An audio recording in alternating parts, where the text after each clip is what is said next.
Hello, hi everybody. Sorry, it's it's been a couple of weeks since the last um little ASMR video I've done. So uh last weekend or last week, the my webcam died, so we could do handcam ASMR last weekend. Um, but we have a new one. This one just doesn't have a built-in ring light, so I have the room light on. So hopefully it's not too bright. This It's I only have one light bulb in my room, so the lighting's not great in here. Um, but so tonight I thought I would do some. I have some ice globes here. Do some ice globe sounds while reading some Wikipedia for a little bit. Um, I have the Wikipedia article for Postasuchus pulled up. It's not too long, but it seems pretty dense. So we'll read it for a little bit, see how long we go. Um, uh, yeah, and maybe mixed up with some tapping and stuff. I don't know. We'll see. But I hope you all had a good week. We'll have a good weekend. Sorry, uh, the glare of Wikipedia is gonna change the lighting here. Sorry if that's too bright. Yeah, hope you guys are all doing okay. All right, let's get going here. Okay. Postasuchus, meaning crocodile from post, is an extinct genus of, and some of these words are going to be a little tough, rarisuchid reptiles comprising two species, P. kirkpatricki and P. ellisonii, that lived in what is now North America during the late Triassic. Postasuchus is a member of the clade Pseudosuchia, the lineage of archosaurs that includes modern crocodiles. The other main group of archosaurs is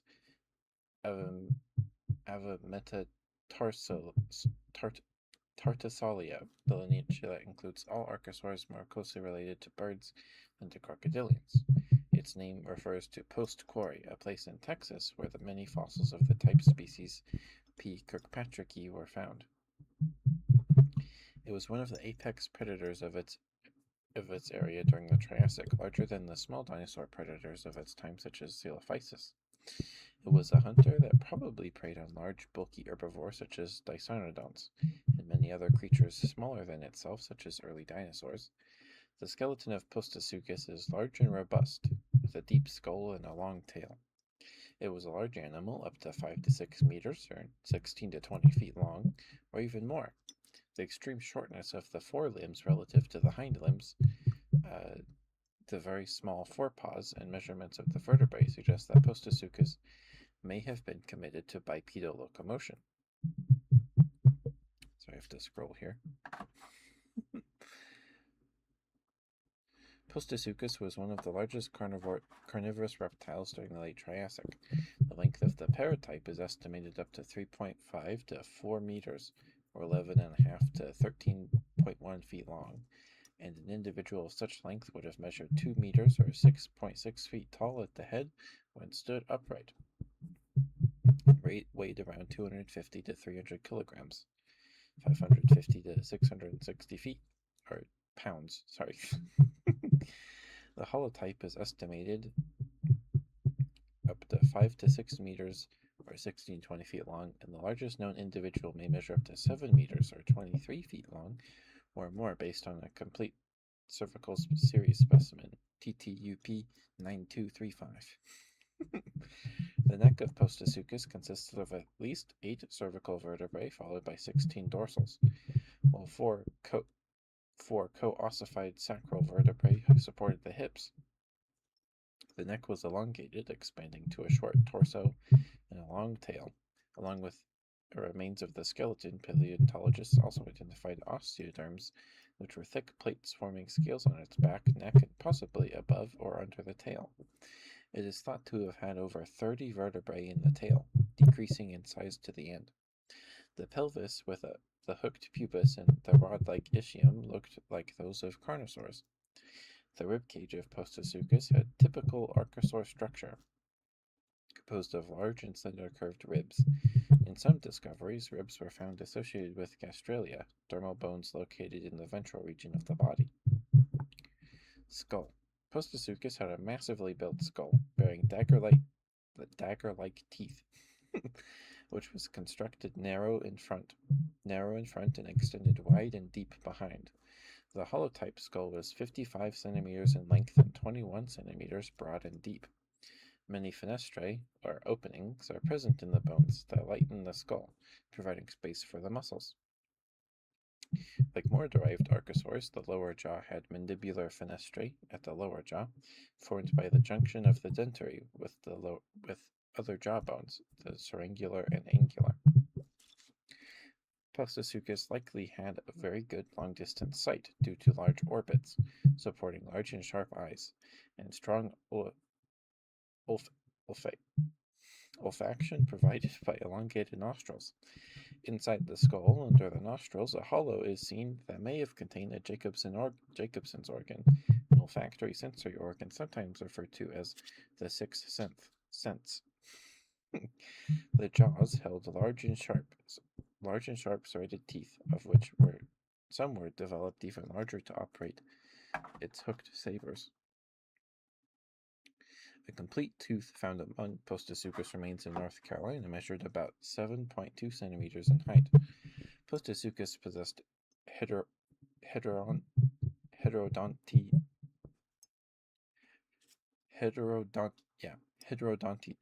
dentition, which means each tooth was different in size and shape from the others. The upper jaw contained 17 teeth, with each premaxilla bearing only 4 teeth and each maxilla 13 teeth.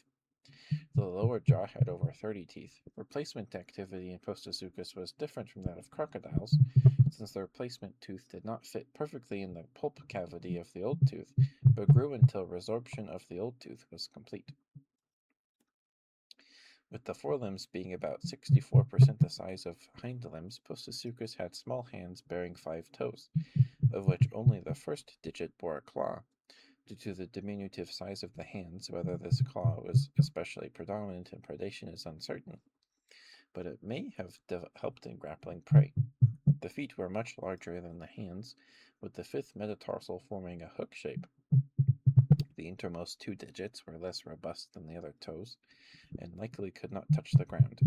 As it was a cheirotarson, the heel and ankle of Postosuchus resemble those of modern crocodiles. The limbs were located underneath the body, giving Postosuchus an upright stance. Historically, there has been debate over whether or not rarisuchids like Postosuchus were mainly bipedal or quadrupedal. Each one of Postosuchus's 2 forelimbs was slightly over half the size of the hind limbs. This characteristic of short forelimbs can usually be seen in bipedal reptiles. Chatterjee suggested that Postosuchus could walk in an erect stance, since the short forelimbs were probably used only during slow locomotion. In 1995, Robert Long and Philip A. Murray argued that Postosuchus was heavily built and quadrupedal. Payer et al. 2008 argued that the thick pectoral girdle served for locomotion of the forelimbs. They noted that this does not, however, detract from the theory that Postosuchus could also walk bipedally. In 2013, a major study of the skeletal structure concluded that Postosuchus may have been an obligate biped based on evidence from the anatomy of the digits, vertebrae, and pelvis. The proportions of the limbs and weight-bearing sections of the spine were very similar to many theropod dinosaurs, nearly all of which were thought to have been strictly bipedal. However, a 2015 study noted several load-bearing adaptations present in the manus of Postosuchus, substantiating the view that its manus was used for support. In a 2022 article, Postosuchus was considered predominantly bipedal, but probably still capable of supporting its weight on the forelimbs at low speeds. An ontogenic shift was noted, with the shortening of the arms as individuals aged, suggesting that at least hatchlings and juveniles were facultatively quadrupedal. I think that's how you say that word. History. Sorry. Okay. During an expedition in 1980, paleontologists of the Texas Tech University discovered a new geological site rich in fossils near Garza County, Texas, U.S., where a dozen well-preserved specimens belonging to a new Rory Suket were found. In the following years, further excavation in the Post Quarry and Cooper Canyon Formation, the Dockham Group unearthed many remains of late Triassic terrestrial fauna. The holotype of P. kirkpatricki, that's probably you say that, TTUP 9000, representing a well-preserved skull and partial postcranial skeleton, was described along with other findings of this new genus by paleontologist Sankar Chatterjee in 1985. A paratype, TTUP 9002, representing a well-preserved skull and a complete skeleton, was also assigned to the species. Chatterjee named the species after Mr. and Mrs. Jack Kirkpatrick, who helped during his fieldwork. Subsequently, some specimens, such as manus and toe bones, were reassigned to Chatterjee and Lithosuchus. Long and Murray pointed out that many of the juvenile skeletons, TTUP 9003 to 9011, which Chatterjee assigned to P. kirkpatricki, belong to a distinct genus named Chatterjee elegans. Furthermore, in 2006, Nesbitt and Norrell argued that Chatterjee is a junior synonym of Shuvosaurus. In 2008, Payer and colleagues described a new species of Postosuchus, P. allisonei, that was discovered by two UNC undergrad students, Brian Coffey and Marco Brewer, in 1992 in Triangle Brick Company Quarry, Durham County, North Carolina. The remains were prepared and reconstructed between 1994 and 98 by the Department of Geological Sciences at the University of North Carolina. The specific name is in reference to Ellison L. Chambers, who worked to popularize paleontology in North Carolina. The skeleton of P. allisonei consists of a few cranial bones, 7 neck, 1 back, and 4 tail vertebrae, ribs, gastralia or belly ribs, chevrons, bony scutes, and much of the shoulder girdles. Most of the forelimbs except the left wrist and hand. Most of the hind limbs except for the thigh bones and pieces from the hip. Moreover, the well-preserved remains of P. allisonei shed new light on parts of Postosuchus anatomy, which were previously not known, specifically the differences between the manus bones of P. kirkpatricki and P. allisonei confirm the chimera theory, associated fossils belonging to different animals, suggested by Long and Murray.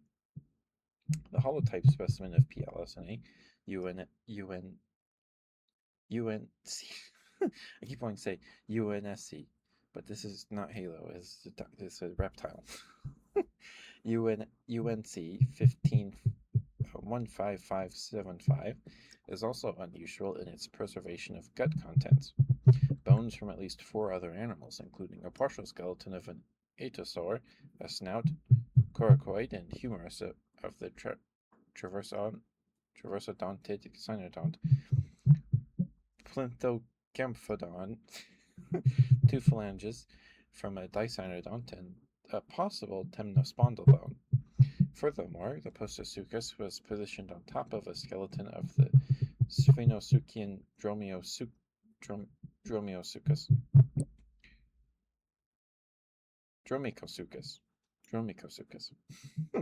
which included tooth marks on the skull and neck. P. allisonei represents the largest Suchian reptile discovered from the quarry and the first articulated specimen of Rorisuchian archosaur found in eastern North America. I think we're almost done. Putative occurrences. Specimens similar to Postosuchus were discovered in Crosby County, Texas in 1920 and described by paleontologist Ermine Cowles Case in 1922. The fossils were composed only of an isolated brain case, UM7473, and fragments of pelvic bones, UM7244, Case then mistakenly assigned these specimens to the dinosaur genus Coelophysis. In the case of the brain case, later assigned to Postosuchus in 2002, paleontologist David J. Gower, it's one of the two, argued that the specimen is not complete and may belong to an ornithodire. Between 1932 and 1934, Case discovered other fossils of caudal vertebrae UMMP 13670 in Broughton Hill, Texas, in a complete pelvis near Calgary, Texas. Within the same period, paleontologist Charles Lewis Camp collected over 100 Rauisuchian bones from what is now the Petrified Forest National Park of Arizona, which belonged to at least 7 individuals. Later, more remains came to light. In 1943, Case again described the pelvis along with the pubis from the Dockham group of Texas, which dates from the Carnian through the early Norian stages of late Triassic period. These early findings from 1932 to 1943 were initially referred to as a new phytosaur reptile, but assigned 40 years later to Postosuchus. The first articulated skeleton referred to P. kirkpatricki was recovered by David S. Berman of the Carnegie Museum of Natural History in Coelophysis quarry at Ghost Ranch, New Mexico between 1988 and 1989. The specimen was composed of a well-preserved skeleton without skull and was described by Long and Murray in 1995. Weinbaum in 2002 and Novak in 2004. Oh. It was described by Long and Murray in 1995, Weinbaum in 2002 and Novak in 2004. Okay, sorry. Reading comprehension is not great at 11 p.m. The specimen represents a skeletally immature individual because none of the neural sutures were closed. It was referred to P. kirkpatricki by Long and Murray in 1995 without specific justification, and more recent studies accepted the referral. Nevertheless, Nesbitt in 2011 noted that these studies failed to note any synapomorphies unique to P. kirkpatricki and CM73372.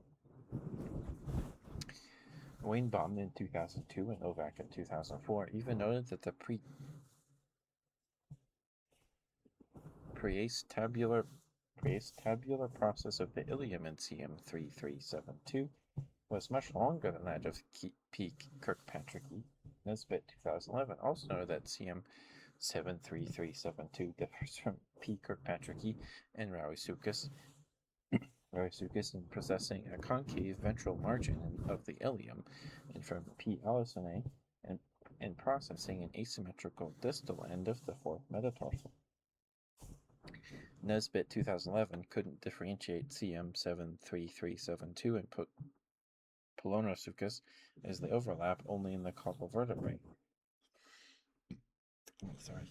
A phylogenetic analysis conducted by Nesbitt 2011, one of the most extensive on archosaurs, found CM3372 to be the most basal crocodilomorph, thus referable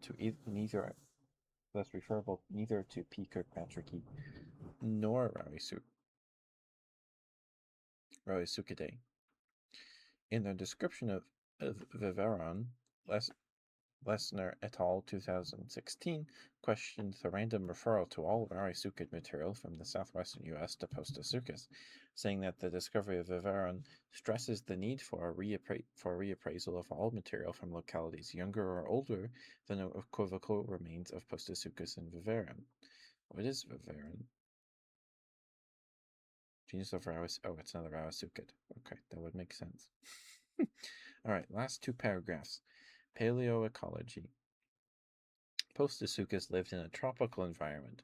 The moist and warm region consisted of ferns such as Synepterus, Philopterus, and Clathopteris. Something like that. Gymnosperms represented by Pleurodea or Siroxyloxon. Araus Curry Oxylon. Woodworthia, that one's easy. Autozames, Otozames, and Dinophyton, and cycads such as Senmigulia. Plants of the Dockum group were not well known since the oxidizing of the environment has destroyed most of the plant fossils. Some of them, however, may provide information about the climate in Dockum group during the late Triassic period. For example, the discovery of large specimens belonging to Oxydlon determined the region was well watered. Prostosuchus was one of the largest animals in the ecosystem and preyed on herbivores in the uplands, such as Dicynodont Becarias. The fauna found in Dockum group confirmed that lakes and/or rivers existed containing fish such as cartilaginous Xenocanthus and the lobe-finned Gynlea and the Dipnoan Ceratodus. Ceratodus. On the margins of these rivers and in the uplands lived labyrinthodonts, Latyscopus, and reptiles such as Melanosaurus and Trilophosaurus, and even the Archosaurus, Coelophysis, Desmatosuchus, Typothorax, Leptosuchus, Necrosaurus, and Icrosaurus, and Rutiodon. That's the end of it. And we have references and further reading. Okay. How long did that take? 22 minutes. Okay. Well, thank you guys for being here. Thank you for listening. Thank you for spending time with me tonight. Thank you for watching. Mwah. Mwah. I hope I was able to help you relax, maybe even sleep. If you need more, there's plenty more stream VODs on the channel and little weekly videos like this. But yeah, guys, have a good night. Thank you for listening. Good night, guys. I love you very much. Be safe. Bye bye.